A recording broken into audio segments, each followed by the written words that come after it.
Assalamualaikum warahmatullahi wabarakatuh. Halo sahabat jiwa, jumpa lagi dalam acara kesayangan kita Bincang Jiwa RS Mutiara Sukma. Kali ini saya Aditya Rahma akan menemani sahabat jiwa semua untuk berbincang-bincang tentang tema menarik yang sudah tim Bincang Jiwa siapkan. Nah, Bincang Jiwa seperti biasa hadir untuk memberikan informasi yang bersifat edukasi yang berhubungan dengan masalah kesehatan mental ataupun isu-isu hits lainnya tentunya dalam bidang kesehatan. Kami akan membahasnya bersama narasumber yang ahli di bidangnya. Pada kesempatan kali ini kita akan membahas satu tema menarik yaitu tentang epilepsi dan puasa. Pada kesempatan ini saya senang sekali sahabat jiwa karena saya ditemani oleh senior saya Mas Fauzi Sanifiandi Eskepnus Mkep. Halo Bang Oji, kita akrab menyapa dengan Bang Oji. Iya, Bang Oji boleh. Ya, boleh. Dan tentunya yang paling penting dari yang terpenting narasumber kita Dr. Tenti, spesialis neurologi yang akan membahas tentang epilepsi dan puasa. Seperti kita tahu materi ini relate sekali ya dengan situasi kita saat ini yang sedang berpuasa di bulan Ramadan ya. Iya. Kemudian untuk para orang dengan epilepsi tentunya ingin tahu bagaimana mereka akan menjalani puasa di bulan Ramadan. Iya, Amankah atau mungkin dan bagaimana? punya saudara atau kenalan yang epilepsi, jadi Bincang Jiwa kali ini bisa begitu relate dan dekat ya dengan sahabat jiwa. Jadi sahabat jiwa bisa memberikan informasi pada keluarga Betul. kalau ada yang menderita epilepsi. Baik dokter, kita masuk ke temanya. Mungkin bisa diceritakan atau disampaikan ke sahabat jiwa, epilepsi itu apa sih dok? Ya, disapa dulu ya sahabat Iya. jiwa. Wih, mantap sekali. Halo sahabat jiwa. Halo, Jadi, dokter. hari ini terima kasih atas kesempatannya bisa bergabung di Bincang Jiwa, bisa berbagi mengenai epilepsi dan nanti mungkin sedikit kita bahas karena sekarang Ramadan, jadi kita bahas bagaimana sih epilepsi dan puasa. Iya. Baik Mbak Tia, tadi epilepsi itu apa? Jadi epilepsi itu suatu bangkitan ya, jadi suatu klinis dari manifestasi peningkatan kelistrikan otak. Bentuknya adalah bangkitan, bisa kejang motorik atau mungkin kejang non motorik, dan dia bisa terjadi berulang lebih dari 24 jam tanpa pencetus. Jadi nanti ada penyebab-penyebab yang bisa menjadi fokus untuk terjadinya epilepsi itu berulang kalau tidak berobat. Oke. Penyebabnya apa dok? Seseorang bisa menderita epilepsi?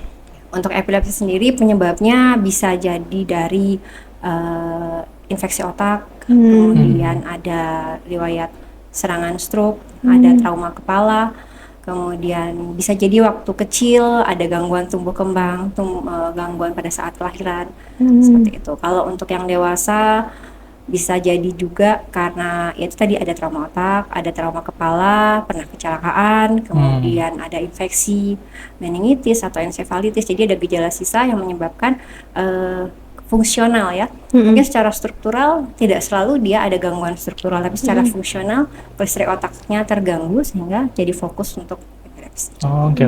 Berarti epilepsi itu bukan sekedar kejang, itu bukan epilepsi dan Tidak gimana selalu sih? gitu ya, Iya Dok? kan?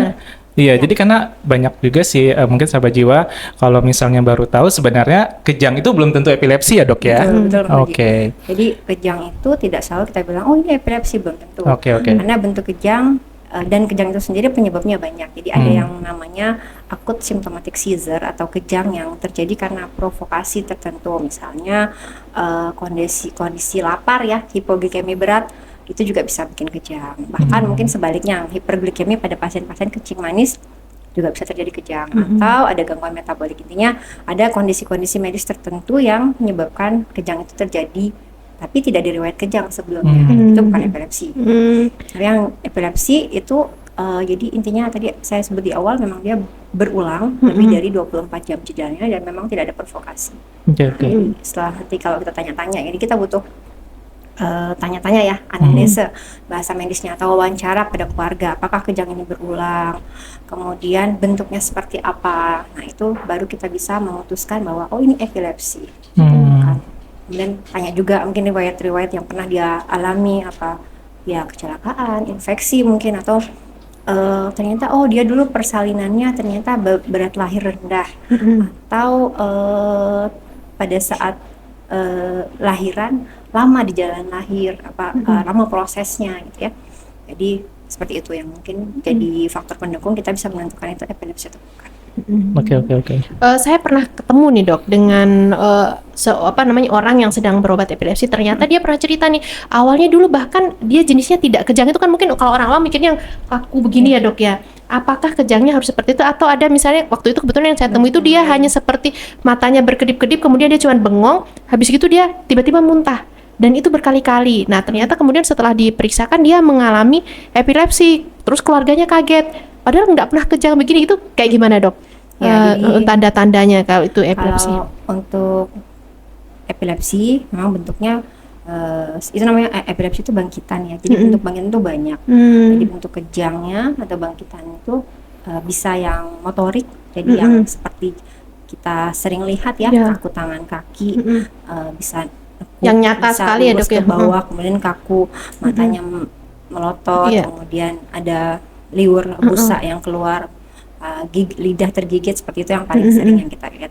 Tapi ada juga yang bentuk-bentuknya misalnya seperti otomatisme ya, gerakan yang kayak diem, tapi dia dipanggil nggak respon, diem aja. Itu berulang, mungkin dia berulang dan terjadinya tuh hanya hitungan detik, mungkin 10 detik. Habis itu tadi habis ngapain? Nggak tahu gitu. Ada juga bentuk aura namanya ya. Jadi dia gejala yang datang sebelum kejang itu datang ya. Dia ada pendahulunya. Jadi namanya aura, sebutan bahasa medisnya. Jadi biasanya dia ada mual atau mungkin dia ada merinding, tapi si penderita dia tahu, oh, saya habis ini saya mau kejang. Entah mungkin habis itu dia kaku atau mungkin mungkin dia rasa tidak nyaman atau habis itu nanti dia akan nggak sadar pingsan gitu ya. Jadi ada rasanya, dia ada aura. Jadi memang bentuknya tidak selalu yang kejang motorik itu. Sehingga kami biasanya kalau dia kasus pertama kali datang atau udah lama dia nggak pernah berobat, iya dok saya mikirnya dia ini sesuatu yang apa gitu ya, mungkin hal biasa, mungkin abis itu sembuh, ternyata kok berulang. Jadi kami biasanya minta tolong divideokan kalau terjadi lagi, karena bentuknya, onsetnya, jadi awal bentukan bangkitan itu kita jadikan patokan untuk menentukan tipe kejangnya apa dan nanti menentukan tipe obatnya. Oke. Jadi, itu kan misalnya, ya, maaf ya Mbak ya, kalau misalnya tadi itu seperti yang dokter ceritakan ya, ada aura, kemudian ada tanda-tanda jelas yang bisa kita perhatikan kepada keluarga kita. Misal nih dok, kita sebagai posisi adalah pendamping atau keluarga yang tinggal bersama orang dengan epilepsi dok. Apa yang bisa kita lakukan dok? Atau mungkin penolongan pertama lah, kalau misal kita menemukan jadi pada epilepsi. Untuk yang ada aura biasanya secara klinis ya, jadi oh ya dia bisa coba dipindah posisi, kemudian mungkin ditenangkan, ayo kita pindah posisi, ayo istirahat dulu misalnya ya. Tapi kalau yang nggak ada ya kita mungkin agak sulit ya, tapi intinya tenang dulu. Jadi intinya penanganan kejang kita tenang dulu, karena kejang itu hitungannya detik ya.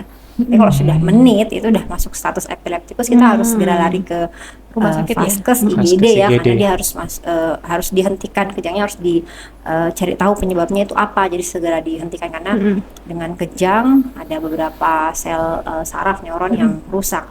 Jadi kalau terjadi kejang misalnya di depan kita dan kejangnya motorik ya mungkin dia dimiringkan, posisi miring, kemudian tangan, kaki, kepala dan sekitarnya tuh dilindungi dari benda yang keras ya, agar tidak terjadi benturan. Kemudian tidak perlu menekan tangan atau kaki atau kepala. Ditahan ya, berarti jangan, biar aja nggak gerak ya. Dia nggak gerak gitu. Karena itu memang respon badan karena ada kelistrikan yang meningkat, sehingga ada tonus otot yang meningkat juga, sehingga kekuatan ototnya juga kencang ya. Kita lawan, justru kita akan bisa melukai dia. Kalau ternyata tenaga yang menekan lebih kuat, malah bisa fraktur, bisa patah. Kemudian tidak perlu memasukkan benda-benda kayak kayu, sendok ke dalam mulut, justru itu akan menyebabkan luka. Bahkan mungkin ada yang bisa masuk gitu, tertelan justru ya. Ya memang dia ada resiko untuk menggigit lidah, menggigit bibir, makanya kita mungkin biar lebih aman piringkan. Dimiringkan. Kiri kanan itu sama aja ya dok ya. Dan sekitarnya mungkin yang benda keras dihindari, karena pasti dia akan ada juga yang gerakannya ke bawah kan, dia mungkin bisa menekan lantai, nah itu yang diamankan. yang harus dilakukan. Jadi tenang dulu, kadang-kadang panik, cari apa, cari air, cari ini, ditinggal gitu. Oh, justru jangan ditinggalkan ya Bang Justru Oji ya. ditemani Harus ya. ditemani. Takutnya Jadi, ada benda-benda pasti kan berbahaya. Kejangnya dia kan mungkin ya cuma di tempat itu aja, tapi Iya. kan dia bisa nendang-nendang, gerakan stereotipik berulangnya, kemudian tangannya juga mungkin dia bisa ke lantai. Karena kejang yang true seizure, jadi kejang yang benar-benar kejang ya, itu dia bisa terjadi dimanapun. Jadi saat di rumah, pada saat aktivitas, istirahat, bahkan tidur. Yang paling bahaya sih kalau lagi berkendara ya, Iya. membahayakan diri dan orang lain juga. Jadi kalau dari penjelasan Bu Dokter ini, berarti ketika kejang itu terjadi justru orang sekitarnya harus tenang, bahkan mungkin divideokan justru Dok ya untuk Iya. berobatnya ya Dok ya. Jadi bukan untuk diviralkan Bang Oji, Iya, tapi betul. untuk disampaikan ke dokternya begini Iya, bentuk untuk kebutuhan kejangnya, pemeriksaannya. bantu nggih. Pemeriksaan lebih lanjut. Jadi mungkin biasanya saya ya kalau di poli pesan ke keluarga pasien, nanti bilang ke keluarga di rumah, siapapun di rumah, jadi ada yang memang punya HP, punya kamera itu yang merekam, tapi ada yang satu mungkin mengamankan. Mengamankan. Jadi jangan ditinggal, tetap dia harus diamankan, posisinya mungkin lebih nyaman miring agar posisi lidah tidak jatuh ke belakang, dia juga nggak benturannya misalnya kalau ada benda-bendanya lebih bisa diamankan, tapi tidak perlu ditekan dan tidak perlu dimasukkan. Nah, ada yang lain yang videoin. Karena banyak yang bilang, "Dok, susah, Dok, udah bingung sama pasien." Ya karena ya wajar. Iya, Begitu kan menakutkan ya, tadi ya. Betul. Yang kita di GD aja Kaget, yang ya. udah nakes ya, sudah sering pas kejang kita pasti kan lari, ada yang ngambil ini, ada yang ngambil diazepam, ada yang Panik-panik ya. harus ambil cairan ya, ada yang harus ngambil apa Apalagi ya. kalau sudah Iya. sampai melotot misalnya kan, gitu. Jadi Dok, Iya. kalau misalnya dalam keadaan seperti itu, kan keluarga panik, apa yang harus dilakukan? Apakah setelah kejangnya berhenti segera dibawa ke IGD, atau bisa misalnya besoknya ke poli dulu? Apalagi dengan prosedur kita rujukan dulu gimana gitu Dok? Ya, Untuk jadi keluarga Dok. kondisi kejang memang kalau dia tadi hitungannya kejang kan dia berapa detik ya, 10 detik, 15 detik. Ketika kesadarannya kembali, oh berarti ini stabil, masih bisa dibawa setelah ambil rujukan dulu kalau BPJS ya. Tapi kalau misalnya sebaiknya sih kalau bisa lebih cepat lebih baik. Kalau misalnya mungkin abis itu langsung mau ke IGD? ya ke IGD untuk mungkin ya menanyakan untuk memastikan atau mau ngecek kira-kira kok tiba-tiba misalnya baru pertama kali ya itu juga lebih baik. Tapi kalau dia masih stabil ya udah nggak apa-apa, mungkin masih bisa menunggu ya. Tapi kalau misalnya kondisi kejangnya itu berulang lebih dari 2 kali 3 kali bahkan dalam 5 menit itu kesadarannya tidak kembali, dia sudah masuk ke status epileptikus, itu ke kondisi darurat, segera dibawa ke IGD tanpa menunggu apapun. Oke. Terlepas dari kondisinya apa ya, apakah mungkin dia memang ada penyakit komorbid, nanti itu belakang yang jelas itu harus ditangani cepat. Harus ditangani cepat. Jadi silakan sahabat jiwa, sudah mulai menilai-nilai, sudah mulai memilah ya. Iya. Kapan harus bawa, kapan harus, pokoknya jangan panik intinya Dok ya. Iya, Karena kita kalau betul. panik kan agak sulit ya berpikir jernih ya. Jadi suka sulit menentukan maunya apa gitu ya. Kalau misal Dok tadi kan dari cara kita menilai, cara kita penanganan, kalau misal dari segi medisnya sendiri Dok, apa penanganan atau pengobatannya sendiri Dok, itu seperti apa sih epilepsi? Apakah dia punya terapi-terapi khusus, misal yang pakai alat-alat elektromedis mungkin Dok, atau mungkin untuk terapi obatnya Dok? Ya, Karena siap. kan kalau setahu kita Dok ya, untuk pasien-pasien misal TB atau pasien-pasien yang gangguan jiwa itu kan harus benar-benar Nggak boleh bolong Iya, nggak boleh obatnya, bolong, harus benar-benar rutin ya. disiplin. Apakah epilepsi seperti itu Dok? Ya betul. Jadi untuk epilepsi juga termasuk penyakit kronis ya. Jadi epilepsi sendiri setelah tadi kita ketemu ada klinis kejang, mungkin ada riwayatnya penyakit ini, kita udah dapatkan semua datanya, kita butuh beberapa pemeriksaan lanjutan. Jadi yang paling sering kita lakukan adalah yang pertama itu EEG, elektroencephalogram ya. Jadi itu nanti akan dilakukan perekaman, dipasangkan elektrode kabel ke permukaan kulit kepala, kemudian nanti akan dilihat kelistrikan otaknya, apakah di situ ada gelombang abnormal yang jadi fokus epilepsi. Nah, itu jadi salah satu penunjang yang akan mendukung kita untuk melakukan pengobatan. Jadi yang pertama kejangnya itu sendiri, bentuknya, kemudian ada hasil EEG. Lainnya kita juga bisa melakukan pemeriksaan imaging otak seperti CT scan kepala, MRI, mungkin sesuai dengan apa yang ada di Vaskes ya, seperti itu. Nah untuk pengobatan seperti yang Mas Oji bilang tadi, pengobatannya memang kronis ya, lama. dan butuh istiqomah ya. Istiqomah. Berapa lama Jadi dok? sabar, ya, sabar. Ada caregiver, ada pendukung, Ada PMO kemudian gitu, Dok, ya. dan yang perlu diingatkan. Jadi pengobatannya itu standarnya 2 sampai 3 tahun. 2 sampai 3 tahun bebas kejang. Jadi Oh. kadang-kadang satu ya, karena mungkin masih ada stigma berobat epilepsi mengerikan bla bla bla bla. Jadi itu yang harus mulai dikurangi. Bahkan kalau bisa dengan pengobatan itu malah dia akan berkualitas hidupnya. Jadi jangan ragu untuk mencari pengobatan kemanapun fasilitas kesehatan ya. Yang ada pengobatan untuk epilepsi. Jadi pengobatannya itu 2 tahun. Jangan banyak juga pengalaman yang misalnya udah enak nih 2-3 bulan nggak ada kejang lagi dok, berkurang. Berhenti deh, males datang. Nah itu yang jadi masalah. Jadi akhirnya belum tuntas karena memang secara standar pengobatan 2-3 tahun itu dia harus bebas kejang dan rutin minum obat. Nanti akan kita rekam otak lagi. Kalau hasil rekam otak yang sudah tidak ada gelombang abnormal, biasanya dosisnya mulai akan diturunkan. Setelah itu nanti baru pelan-pelan untuk dilepas. Nah itu kita harus observasi lagi. Jadi nggak bisa kita lepas aja. Oh ya sudah 2 tahun, stop sendiri. Saya udah 2 tahun, saya mau stop aja sudah nggak ada kejang, belum boleh ya. Berarti Jadi tetap harus bertahap diskusi ya, Dok, terus ya. sama dokternya dimanapun ya. Mungkin kalau pindah daerah ya ada pindah. Cuma yang penting mulai untuk berobatnya itu aja juga yang mungkin sahabat jiwa bisa saling berbagi informasi ya. Karena masih banyak saudara-saudara kita di sana yang memang masih lama ternyata udah punya kejang dan berulang dan memang belum pernah berobat sama sekali. Kalau misalnya dok terjadi tadi kan berobatnya lama nih 2 sampai 3 tahun ya. Kan ada resiko kebosanan minum obat. Pasti. Seandainya nih dok, 2-3 bulan dia teratur nih minum obat. Setelah itu dia merasa karena tidak pernah kejang, udah baik, udah bisa kerja lagi, dia berhenti minum obat. Kemudian kambuh lagi kejangnya. Apakah pengobatan itu mulai dari nol lagi, awal lagi, atau sifatnya melanjutkan dok? Jadi istilahnya ya berarti dia belum bebas kejang 2 tahun. Dia mulai dari nol Mulai lagi ya. dari awal lagi perlu ya, Dok, ya? rekaman lagi gitu nggak sih dok? Biasanya sih tetap langsung lanjut. Langsung lanjut ya. Kecuali dia memang ada faktor apa ya, misalnya mungkin kondisi yang lain-lain ya.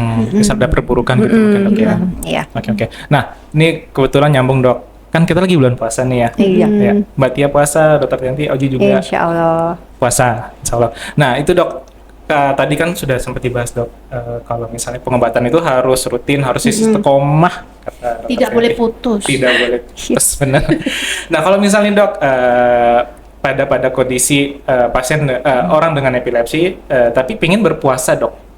Nah itu apakah masih memungkinkan atau seperti apa dok ya? Ya, jadi bisa untuk orang dengan epilepsi dengan pengobatan itu bisa berpuasa. Jadi sebaiknya 1 bulan bebas kejang stabil ya sudah bisa berpuasa. Misalnya nih pasien dengan pengobatan epilepsi, misalnya baru 2 bulan ya, baru 2 bulan, tapi sebulan terakhir aman, kejangnya udah benar-benar terkontrol, nggak ada kejang dok sebulan ini saya boleh bulan depan saya puasa bisa ya. Tapi memang ada tips and triknya. Jadi memang benar-benar harus memperhatikan kondisi ya.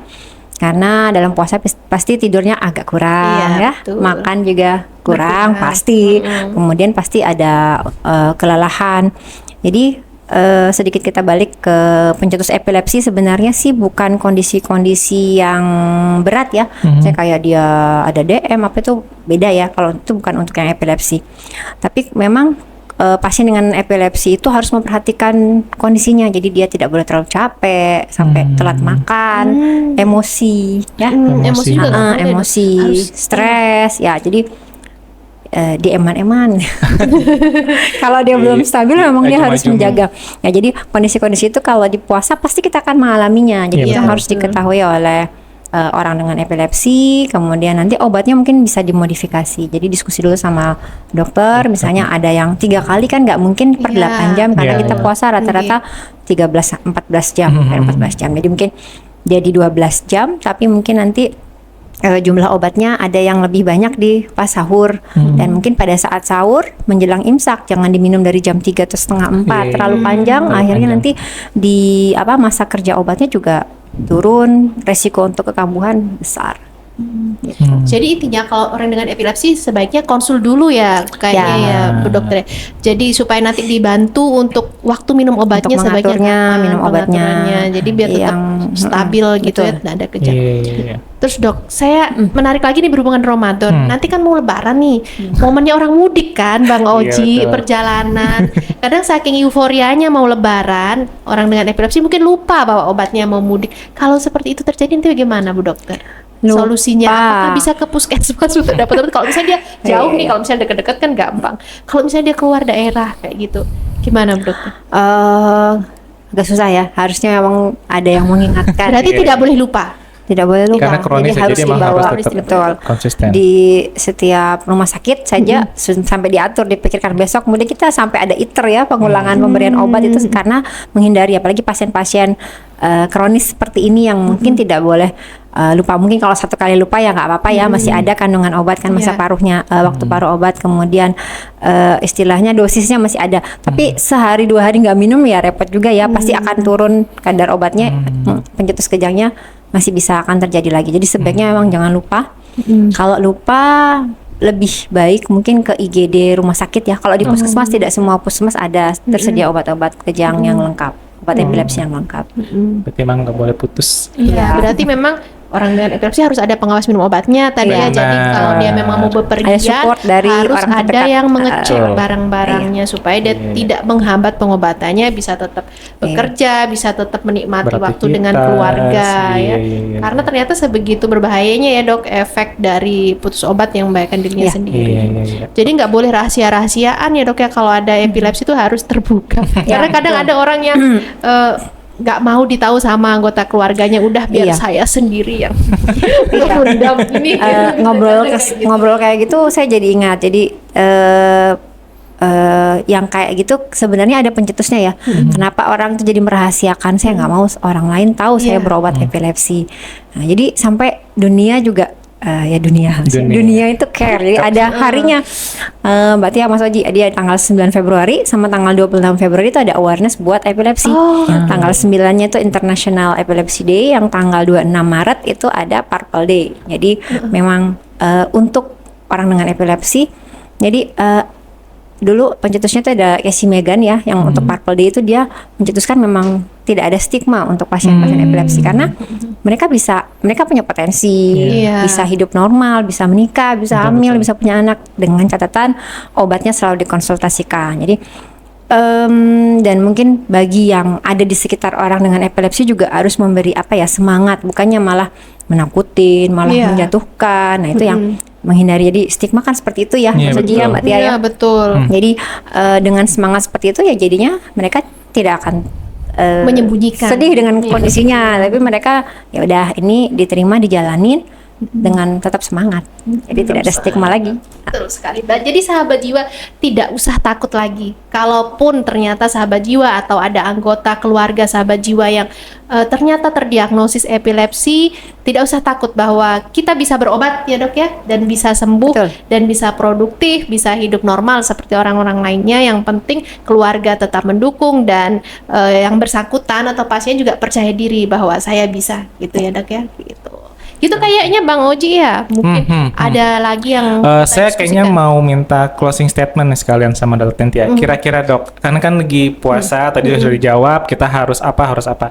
Kalau misalnya ada tips dan trik atau mungkin pesan-pesan buat keluarga yang menderita epilepsi atau bahkan yang menderita epilepsi itu sendiri Dok, dalam menghadapi puasa Dok, supaya kita bisa ibadahnya jalan tapi juga pengobatannya tidak putus.